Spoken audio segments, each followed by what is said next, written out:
Beata, does the recent rate increase and language coming out of the Bank of Canada change the path going forward? Can Canadians expect a soft landing? Well, it's interesting because it was certainly what people would call a hawkish statement, meaning the emphasis was on the broadening of inflation pressures and the economy still being in excess demand, and a very clear signal that their intention is to continue to raise rates. Then the question is, well, why do they feel they have to do that? It's probably because the economy is showing more momentum than they were thinking, and that inflation is more stubborn. So on the one hand, we've raised our policy rate forecast to 4% from the Bank of Canada. We used to think it could land the plane at around 3.25%, 3.5%. But based on this communication, it sounds like they feel they have to go further to perhaps get the same outcome that we were expecting only a few months ago. So the economy is showing quite a bit of resilience. We are the strongest G7 economy, and the growth differential between Canada and its peers is huge. And so they're going to just have to do more to slow the economy down. When you take a look at Canada's economic landscape, the labor market, what's happening with wages, we're seeing that housing prices are headed down. Oil is on a downward path. What do all of these elements equal for you? Yeah, so if you think of the price of oil, which I don't know where it is precisely, but when I last looked at it this morning, it was sitting around $89. That's still a healthy level of oil prices for a global economy that has slowed down significantly. And in terms of the housing market slowdown, yes, it's been dramatic in terms of the last few months, but we still have prices significantly higher than pre-pandemic. So significant capital gains or equity still being to the benefit of households. So there's life or tailwinds still in the economy. And these are the dynamics that you need in terms of the slowing housing market dynamics in particular to take some of the heat off of inflation. And maybe the Bank of Canada feels it's not gone far enough in the Toronto market. With the data that came out for August, it showed that sales rebounded in August relative to July and that prices had stabilized. And that's probably not what the Bank of Canada wants to see at this stage. When you take a look at our rate policies versus what's happening around the world and other economies, where do we stand? Yeah, so with today's hike, because our meeting was ahead of the Federal Reserve, we're at 3.25%. They're still at 2.5%. The ECB has a meeting tomorrow. It's expected they may do 50, 75 basis points. They're sitting at 0. So Canada is certainly on the upper end of what we're seeing from some major peers. I would also say that it's quite possible that we will have a Bank of Canada that has to hike to a higher level than what you are going to see out of the US. And I think a lot of Canadians might get thrown by that because we tend to look to the US as a barometer of what to expect in Canada. But we do have a much tighter labor market than they do in the US. We have a much more resilient consumer than what we're seeing in the US. We have savings levels that are showing to be more stubborn or higher in Canada than what you see in the US.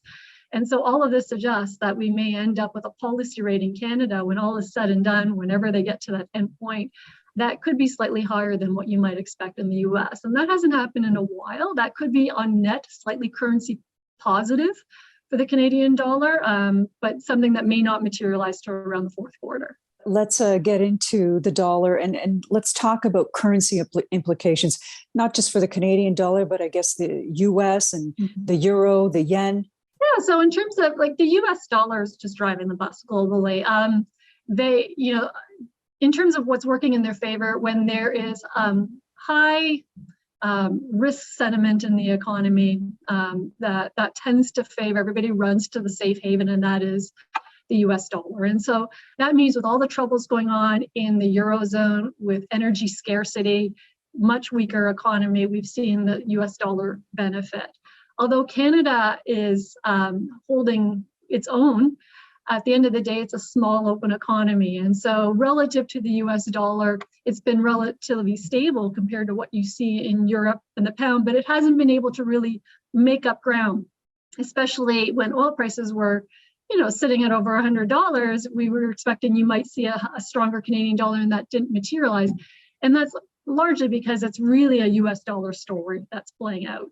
So for the Canadian dollar, it's appreciated significantly against peers, such as the euro, the pound, Norwegian krone, Japanese yen, you pick it. And the exception is the US, because it's the US that really is, king in this environment in terms of driving risk sentiment towards it.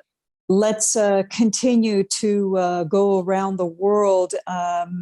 Give us a snapshot of what's happening with some of the major economies. Europe, of course, and European countries dealing with energy pressures. There is an incoming Prime Minister, Liz Truss, who is dealing with, I guess, a weakened UK because of Brexit. Tell us what's happening with our neighbors to the south. Are they headed for a recession, in a recession?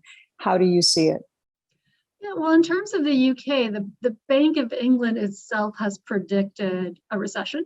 And so not many economists are going to argue it when their own central bank is, both pulling the levers on the interest rate as well as predicting a significant slowdown lasting about 5 quarters in that region. In part, as you mentioned, Larissa, it's Brexit, but also the energy pressures that they're facing, and the cost on households has been tremendous. We don't have that experience here in North America. As much as people complained about gas prices 2 months ago, it just pales in comparison to what they're experiencing in Europe. They truly have an energy crisis on their hands. And the Euro region, in particular, Euro areas, is really feeling it, and they will likely also be in recession. There's just too much of a headwind coming at them from the energy sector. And in fact, their inflation metrics, headline inflation, is higher in Europe now than in the US. And the difference is that the US is more demand-driven inflation, which is in the control of the central bank. And in Europe, it's a more supply-side energy-driven inflation, which is not in the control of central bank. And that's the worst position you want to be in. I think the Bank of Canada and the Federal Reserve are in a much better position, because they can raise interest rates and you can have an impact on domestic demand to slow down growth and slow down price pressures. But what we're seeing out of our European neighbors is they just don't have that same lever. And that's why it's more likely they're going to be entering recession very soon, before the year is out, because of the high pressures they're facing. As for the US, we were quite concerned about the US economy from the data we saw in the first half of the year.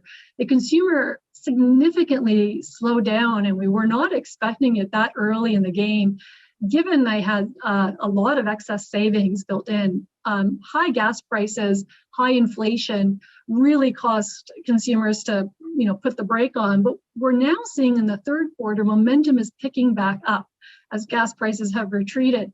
So they're getting a little bit more life back into that economy. Even the forward indicators of production and service output, those have accelerated into August. So it does tell us that they're not in recession. Their metrics are moving slightly in the other direction. However, interest rates work with significant lags, right? And this is the challenge of where the central banks are. They're reacting to data today, but their policy will be impacting the economy for a year to come. Even though there's no signal of recession right now, it does not mean that won't be the case in a year's time. It's still quite possible. It's not in our forecast at this time, but we have basically stagnant growth for the US because of the high policy rate. They don't have the labor market dynamics quite that Canada has, and the high inflation is still taking a toll. So it's a decent economy right now, but next year will be a different story. Lastly, I'm going to pick up on a word that you just used, headwinds. What are some of the underlying currents that maybe we haven't talked about, that weren't mentioned, that are on your radar? Yeah, I think the hardest thing when I think of the job of economists and forecasting is really getting a beat on the psychology of the consumer.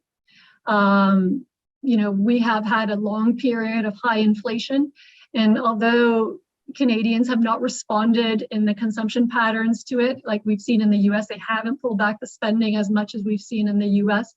It only takes a quarter for sentiment to really deteriorate and for that to suddenly unwind. So that while we have a lot of confidence right now that the economy has a decent amount of tailwind, The central bank seems to be confident that they can continue to raise interest rates. These things can turn on a dime. And so we're just being very mindful to pay attention to the psychology of the household and the consumer on what that tolerance is to bear on interest rates and inflation. So right now there's resilience, but we're a little uneasy that there may be too much privilege being taken with interest rates going higher.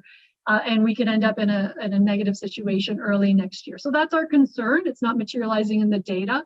But if we're looking for factors to focus on undercurrents, we're looking for like the consumer patterns that we're seeing, how quickly they're rotating away from the service sector where there's been pent-up demand, similar to what we saw in the US. Is confidence holding? Is it deteriorating? And what's happening on the labor market with wages and hours? Is it holding steady, or are we seeing any deterioration there? We did have 2 months of decline in job growth in Canada. We get August data in a couple of days. We'll see if it's perpetuating, but that's certainly a metric to keep an eye on.